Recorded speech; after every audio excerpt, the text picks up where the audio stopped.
The Puppetman is a 2023 movie about a college student who is haunted by her dark past as a string of murders that was blamed on her father, who's now on death row, returns.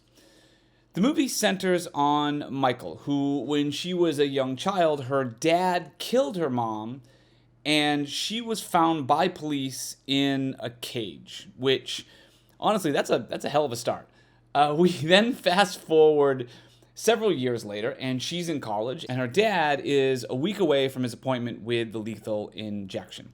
Now, Michael is clearly still traumatized by her childhood, and this news only makes things worse. She begins to sleepwalk and does kind of strange things during the night, like scratching herself bloody and putting 3 lines on the wall. To make matters worse, or at least more stressful, her dad continues to maintain that he is innocent and that it was something that was controlling him who killed his wife, not himself. Now, as Michael begins to experience more of these strange events, her friends start to mysteriously commit suicide, during which they don't appear to be in control of their own bodies. This sets off a race against time of figuring out what is going on with Michael, why is she having these episodes, why can't she remember anything from her childhood, and is this all connected? Okay, the thing I walked away from on this movie most of all is it felt like a movie of 2 different halves. The first half of this movie felt like a somewhat traditional college kids curse type film. Group of friends discover some ancient evil, and then it starts to slowly take them one by one until they figure it out and try to overcome it. Now, although I thought the dialogue amongst the friends in the first part is actually pretty solid and enjoyable, this half of the film was the least enjoyable to me overall. Like, it kind of follows a fairly standard paint by numbers where the friends don't believe her, and then they start falling off one by one, and they begin turning on each other. But then the story shifts a bit after they end up visiting this particular psychic in order to get more information on this evil presence. This psychic claims that Michael herself is responsible, and that ends up freaking out all of her friends to the point where they decide to kind of just abandon her and stop trying to help her, which is kind of a weird thing in this movie. Like, none of her friends actually seem to like her. She has like one friend who's her roommate, and then she's got this guy who's desperately trying to be her boyfriend.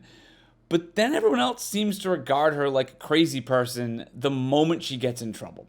Anyway, getting back to this psychic, this also gets a little confusing because the psychic ends up kind of throwing them out of her house and refuses to help them at first. But then after everyone's gone, she ends up giving one of Michael's friends a book of dark magic, telling them that this book could help them, which doesn't really make any sense to me, because if you weren't going to help them, then why give them the book? And if you were going to help them, why not just help them in general? Why this kind of behind the scenes help? I don't get it. All right, so in order for me to talk about this any further, I'm going to have to get into spoilers, so skip ahead if you don't want to hear this. Anyway, the shift here actually goes a little further as Michael realizes after visiting her father in jail that there is some sort of dark entity inside her, and that is actually what's causing all these problems, as well as the entity that forced her dad to kill her mom. Now, this second half is where I thought the movie was much more interesting and different, where she basically tries to figure out ways of getting around this evil and destroy it while it is also inside her trying to fight for its own survival. Like, I like that little wrinkle. What I don't like, though, is once she basically tears through all of her friends, the only people that's left to help her are the psychic and the cop that's been investigating the case. The issue I have with that, though, is neither of those characters are very compelling or deliver a performance that is interesting in any way. You actually think this is going to work? It doesn't matter what I think, Detective. I've chosen which way I would fall off the pin. I chose that a long time ago. Like, the first time I saw the cop, I really didn't think much of him. And the fact that he was just kind of flat didn't bother me because I thought I wouldn't see him again. I thought maybe he would just be a one-off character in a scene, or that he would show up at the very end for an epilogue.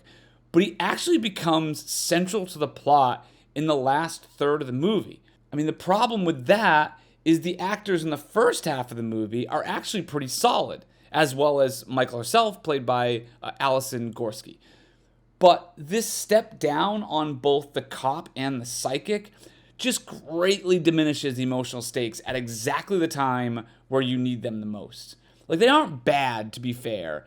They just aren't good. Like, everything delivered is rather flat, and this wouldn't be a big problem. I mean, it's still a problem, but not as big of a problem if both of these characters didn't become central figures later on in the story. Because the movie then becomes a thread the needle type scenario where Michael has to try to take back control of her own body to stop this entity inside her from killing everyone else around her, while still trying to enact a plan to get rid of this entity. With the help of the cop and the psychic, they are able to sort of trick this entity into leaving her body and going into somebody else. Basically, it kind of comes down to, the first half being kind of straightforward. It was solid in terms of acting and character interactions, but it also went down this path of just this sort of typical college student caught in a curse type story, which was not good.